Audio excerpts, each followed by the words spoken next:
സുരക്ഷാ വിഷയങ്ങളിലൊരു പ്രധാന ഗുണം എന്താണെന്ന് പറഞ്ഞിട്ടുണ്ടെങ്കിൽ നമുക്കുണ്ടാകുന്ന അപകടങ്ങളിൽ ഭൂരിഭാഗവും, അതായത് 100-ൽ 99 അപകടങ്ങളും നമ്മൾ ശ്രദ്ധിച്ചാൽ ഒഴിവാക്കാവുന്നത് മാത്രമാണ്. ഇത് നമ്മൾ പക്ഷെ പലപ്പോഴും ശ്രദ്ധിക്കില്ല. നമ്മൾ വിചാരിക്കും അപകടം എന്ന് പറയുന്ന ഒരു ചാൻസാണ്, നമുക്ക് നമ്മുടെ നിർഭാഗ്യമാണ്. അങ്ങനെയൊന്നുമല്ല. നമ്മൾ ശ്രദ്ധിച്ചാൽ ഒഴിവാക്കാവുന്ന കാര്യങ്ങൾ മാത്രമേ ഉള്ളൂ. നമ്മളൊരു വീടിൻ്റെ കാര്യം എടുക്കുക ഉദാഹരണത്തിന്. അതായത് ഒരു വീട് വയ്ക്കുന്ന സമയത്ത് തന്നെ നമുക്ക് ശ്രദ്ധിക്കാം ഈ വീട് വയ്ക്കുന്ന അപകട സാധ്യതയുള്ളൊരു സ്ഥലത്താണ്. അതായത് നമ്മളൊരു ഹൈവേയുടെ സൈഡിൽ കൊണ്ടുവന്നൊരു വീട് വയ്ക്കുന്നു. അത് കേരളത്തിൽ മാത്രം കണ്ടുവരുന്നൊരു കാര്യമാണ്. ലോകത്തൊരു സ്ഥലത്ത് ഒരു എക്സ്പ്രസ് വേയുടെ സൈഡിൽ ആരും വീട് വെച്ച് തന്നെ ഇതേവരെ കണ്ടില്ല. പക്ഷേ കേരളത്തിൽ നാഷണൽ ഹൈവേയുടെ സൈഡിൽ വീടുണ്ടെന്നുള്ള വലിയൊരു പ്രസ്റ്റീജ് പോലെയാണ്. അപ്പോൾ ഹൈവേയുടെ സൈഡിൽ ഒരു വീട് വയ്ക്കുമ്പോൾ ഹൈവേയിൽ ഉണ്ടാകുന്ന ഏത് അപകടവും നമ്മുടെ വീടിനെ ബാധിക്കാം. പ്രത്യേകിച്ച് ഒരു ടാങ്കർ ആക്സിഡൻ്റ് ആണെങ്കിൽ ഹൈവേയുടെ തൊട്ടല്ല വീടെങ്കിൽ പോലും നമുക്ക് ആ അപകടം നമ്മളെ ബാധിക്കും. അതുപോലെ ഇപ്പോൾ പുതുതായിട്ട് കണ്ടുവരുന്ന ഒരു ടെൻഡൻസിയാണ് പുഴയുടെ അടുത്ത് വീട് വയ്ക്കുക. നമുക്ക് ആലോചിച്ചാൽ മനസ്സിലാവുന്നേ ഉള്ളൂ. കേരളത്തിൽ പുഴകൾ അനവധിയുണ്ട്. കേരളത്തിൽ ആളുകൾ താമസിച്ചു തുടങ്ങിയിട്ട് വളരെ നാളായി. പക്ഷേ ഒരു 50 വർഷം മുമ്പ് പോലും പുഴയുടെ സൈഡിലൊന്നും ആളുകൾ വീട് വയ്ക്കാറില്ല. കാരണം ഓരോ മഴവെള്ളത്തിൻ്റെ സമയത്തും വെള്ളം പൊങ്ങും, അന്നൊക്കെ പാമ്പ് വരും, അങ്ങനെയുള്ള പല കാരണം കൊണ്ടാണ് വീട് വയ്ക്കാത്തത്. പക്ഷെ ഇപ്പോൾ മലയിൽ പല അണക്കെട്ടുകളൊക്കെ വന്നതോടെ വെള്ളപ്പൊക്കങ്ങൾ കുറവായി, ആളുകൾ പുഴയുടെ സൈഡിൽ വീട് വെച്ച് തുടങ്ങി. അത് വലിയ ഇപ്പോൾ കൂടുതൽ പൈസയുള്ള എല്ലാ ആളുകളും പുഴയുടെ സൈഡിലേക്ക് വീട് വയ്ക്കാൻ തുടങ്ങി. പക്ഷേ ഏതെങ്കിലുമൊക്കെ സമയത്ത് ഇനി വെള്ളപ്പൊക്കം ഉണ്ടാവും എന്നുള്ള ഉറപ്പാവുന്ന സമയത്ത് ഈ വീടുകളിലെല്ലാം വെള്ളം കയറും. പലപ്പോഴും മരണം വരെ സംഭവിക്കും. ഇപ്പോൾ ചെന്നൈയിലൊക്കെ നമ്മൾ കണ്ടില്ലേ, അണക്കെട്ടൊക്കെ ഉണ്ടായിരുന്നതാണ്, പക്ഷെ എന്നിട്ടും വെള്ളം വീടുകളിൽ കയറി. അപ്പോൾ വീട് വയ്ക്കുന്ന സമയത്ത് തന്നെ നമുക്ക് ശ്രദ്ധിക്കാവുന്ന ചില കാര്യങ്ങളുണ്ട്. അത് പറ്റുന്ന സമയത്ത് നമുക്ക് ഒഴിവാക്കാം. രണ്ടാമത്തെ, വീടിൻ്റെ തൊട്ടും ചുറ്റളവിൽ, വീട് എവിടെയാണെങ്കിൽ പോലും ഉള്ള കാര്യങ്ങളുണ്ട്. അതായത് നമ്മളുടെ വീടിൻ്റെ തൊട്ടുമുറ്റത്ത് ഒരു തെങ്ങ് ഉണ്ടായെന്ന് വരാം, അല്ലെങ്കിൽ മരങ്ങൾ ഉണ്ടായെന്ന് വരാം. അപ്പോൾ നമ്മളൊക്കെ ചെറുപ്പത്തിലൊക്കെ നമ്മൾ പറഞ്ഞു കേട്ടിട്ടുണ്ട് തെങ്ങ് ചതിക്കില്ല എന്നൊക്കെ നമ്മൾ പറഞ്ഞു കേട്ടിട്ടുണ്ട്. പക്ഷെ അതിനൊന്നും വലിയ അർത്ഥമൊന്നുമില്ല. ഈ തെങ്ങ് ചതിക്കില്ല എന്നുള്ളത് മലയാളികൾക്ക് മാത്രം അറിയാവുന്നൊരു കാര്യമാണ്, തെങ്ങിന് അറിയാവുന്നൊരു കാര്യമൊന്നുമല്ല. അപ്പോൾ തെങ്ങ് അതനുസരിച്ചല്ല പ്രവർത്തിക്കുന്നത്. അപ്പോൾ നമ്മളുടെ വീടിൻ്റെ തൊട്ടുമുറ്റത്ത് ഒരു തെങ്ങ് ഉണ്ടെങ്കിൽ അതിൽ നിന്ന് തേങ്ങയോ മടലോ വീണ് ഒരു അപകടം ഉണ്ടാകാനുള്ള സാധ്യത വളരെയുണ്ട്. ഇപ്പോൾ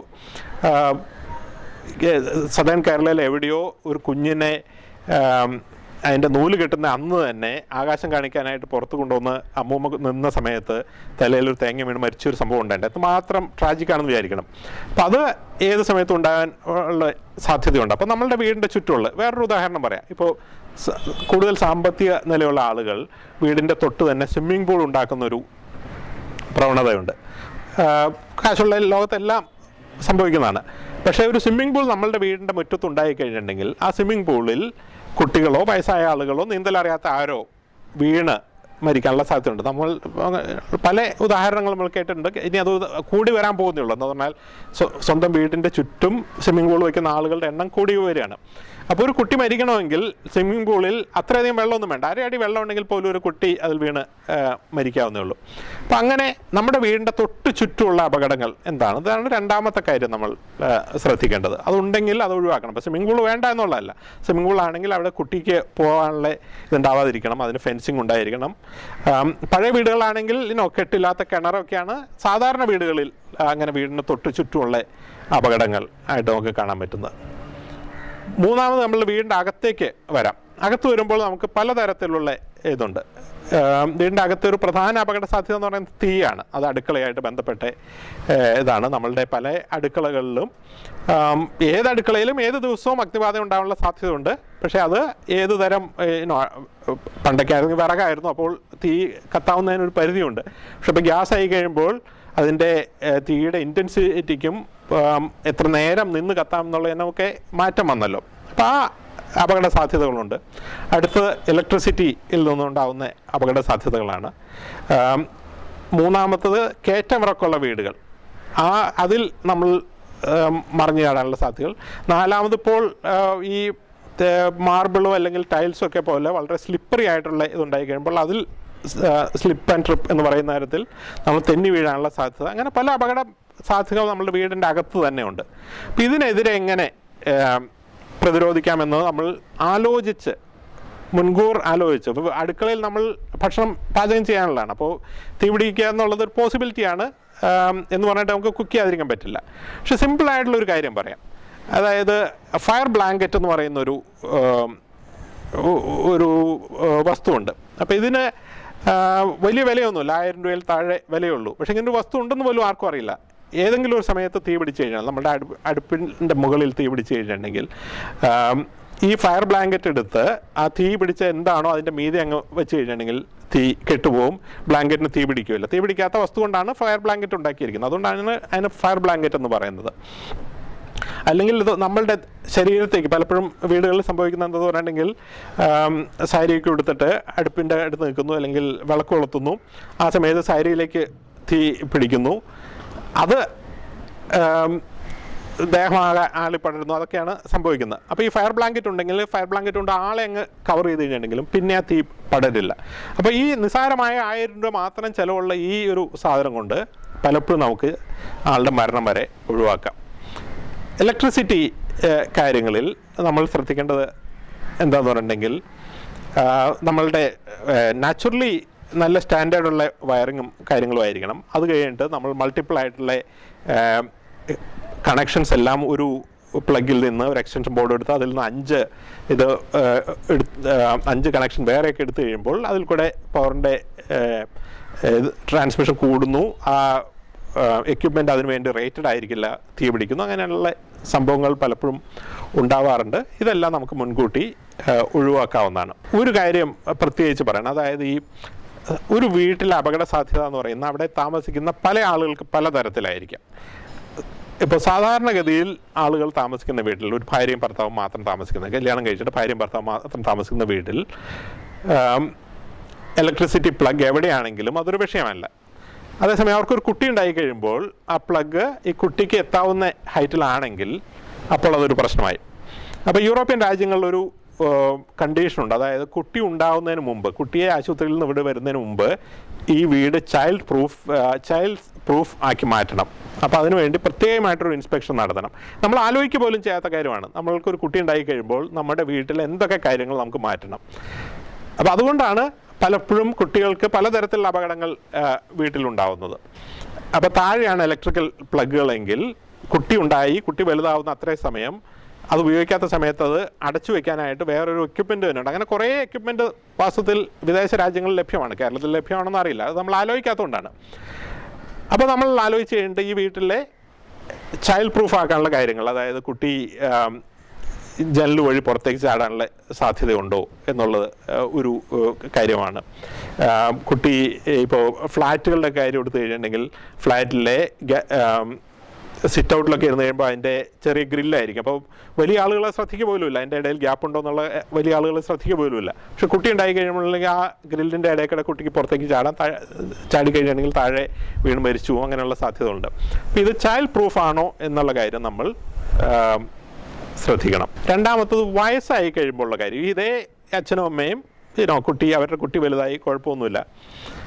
അപ്പോൾ കേരളത്തിൽ നമ്മൾ പലപ്പോഴും ചെയ്യുമല്ലോ, അതായത് ഈ വീടൊക്കെ ഉണ്ടായി കഴിയുമ്പോൾ അത് പല മുറികൾ പല ലെവലിലൊക്കെ ഉണ്ടാക്കുക. അതൊക്കെ വളരെ ഭംഗിയുള്ള കാര്യമാണ്. അപ്പോൾ ഞാനും എൻ്റെ വീടൊക്കെ അതുപോലെയാണ് ഉണ്ടാക്കിയിരിക്കുന്നത്. സ്ലോപ്പായിട്ടുള്ള സ്ഥലത്താണ് വീട് ഉണ്ടാക്കുന്നതെങ്കിൽ അത് മുഴുവൻ വെട്ടി നിരത്താതെ പല ലെവലിലൊക്കെ ഉണ്ടാക്കുന്നത് പരിസ്ഥിതിയായിട്ട് യോജിക്കുന്ന ഒരു ഭവന നിർമ്മാണമാണ്.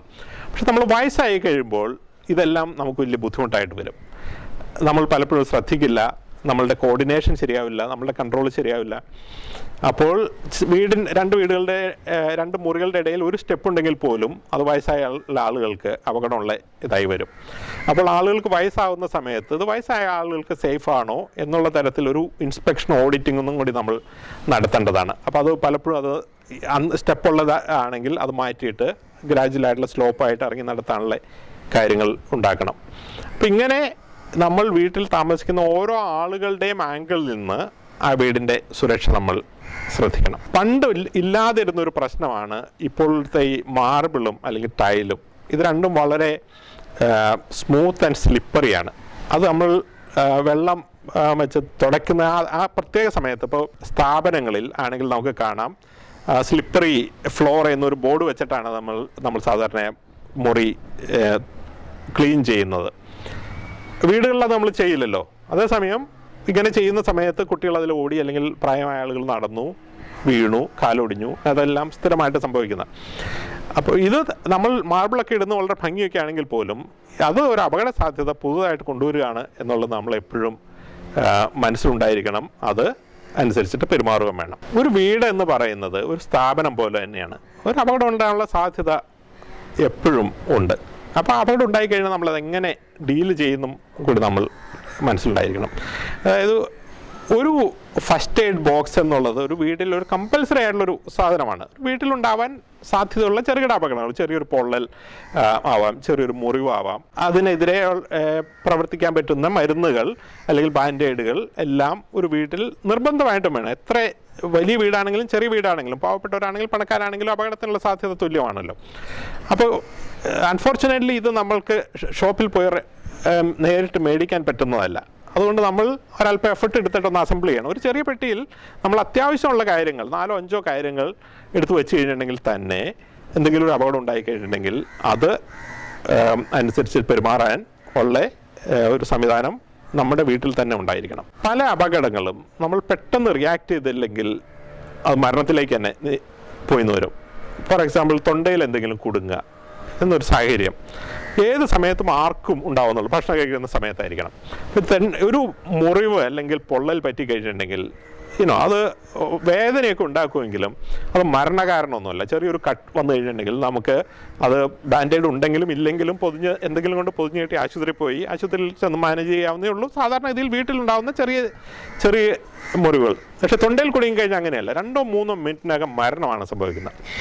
അപ്പോൾ ഒരു എമർജൻസി ഉണ്ടായിക്കഴിഞ്ഞല്ലെങ്കിൽ അതിനെങ്ങനെ ഡീൽ ചെയ്യാമെന്നുള്ളൊരു അറിവ് നമ്മളുടെ വീട്ടിലെ എല്ലാവർക്കും ഉണ്ടായിരിക്കണം. നമ്മൾക്ക് ഇപ്പോൾ ഗൃഹനാഥനോ ഗൃഹനാഥയ്ക്കോ മാത്രം ഉണ്ടായിട്ട് കാര്യമില്ല. കാരണം ചിലപ്പോൾ അവർക്കായിരിക്കും അപകടം പറ്റുന്നത്. അപ്പോൾ ഞാൻ പറവൂരൊരു ഹെൽപ്പ് ഫോർ ഹെൽപ്ലെസ് എന്ന് പറയുന്ന സ്ഥാപനമായിട്ട് ബന്ധപ്പെട്ടിട്ട് വീട്ടിലേക്ക് മാത്രമായിട്ടൊരു കോഴ്സ് ഡിസൈൻ ചെയ്തിട്ടുണ്ട്. അത് ബേസിക് ലൈഫ് സപ്പോർട്ട് എന്ന് പറയും. അതായത് സാധാരണഗതിയിൽ നമ്മളുടെ മുമ്പിൽ ഉണ്ടാവാൻ സാധ്യതയുള്ള അപകടങ്ങളിൽ പെടുമ്പോൾ എങ്ങനെ നമുക്ക് മറ്റുള്ള ആളുകളെ സഹായിക്കാം. അപ്പോൾ ഈ ട്രെയിനിങ് നടത്തുമ്പോൾ ഞങ്ങൾ ആദ്യം പറയുന്ന ഒരു കാര്യമുണ്ട്. ഈ ട്രെയിനിങ് കിട്ടിക്കഴിഞ്ഞാൽ നിങ്ങൾ ആദ്യം ചെയ്യേണ്ടത് വീട്ടിൽ ചെന്ന് കഴിഞ്ഞിട്ട് മറ്റുള്ള എല്ലാ ആളുകളെയും പഠിപ്പിക്കുക എന്നുള്ളതാണ്.